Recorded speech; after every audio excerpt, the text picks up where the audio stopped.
கரூர் சம்பவத்தில் ஆம்புலன்ஸ் ஓட்டுநர் மற்றும் உரிமையாளர்களுக்கு செக் வைத்த சிபிஐ 110 பேரில் விசாரணைக்காக ஆஜரான 3 முக்கிய சாட்சிகள் கேட்க வெளியான பகீர் தகவல்கள்.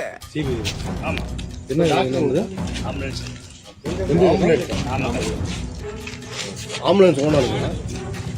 மொத்தம் என்ன பண்ண போறீங்க? நீங்க தனியாரா வந்ததுல இல்ல டிவிகே சார்பா இருக்கீங்க? யார் தரப்பில் அவர்கள் சிபிஐ அலுவலகத்தில் ஆஜரானார்கள். கரூர் சம்பவம் தொடர்பாக சிபிஐ அலுவலகத்தில் விசாரணைக்காக தாவேகா சார்பில் ஏற்பாடு செய்த ஆம்புலன்ஸ் ஓட்டுநர்கள் உரிமையாளர்கள் அப்படின்னு 3 நபர்கள் இப்போ ஆஜராகியிருக்காங்க. மேலும் தாவேகா பரப்புரையில் காயமடைந்த 110 பேருக்கு சம்மன் வழங்கிய நிலையில தற்பொழுது 3 நபர்கள் சிபிஐ விசாரணைக்காக ஆஜராகியிருக்காங்க. சிபிஐ அதிகாரிகள் காயமடைந்த நபர்கள் கிட்ட முதல்கட்ட விசாரணையை தொடங்கி இருக்கக்கூடிய நிலையில அடுத்ததா காயமடைந்த நபர்கள் விசாரணைக்காக ஆஜராகியிருக்காங்க. இந்த ஒரு காட்சிகள் தற்பொழுது சமூக வலைதளங்களில் வேகமாக பரவிட்டு வருது.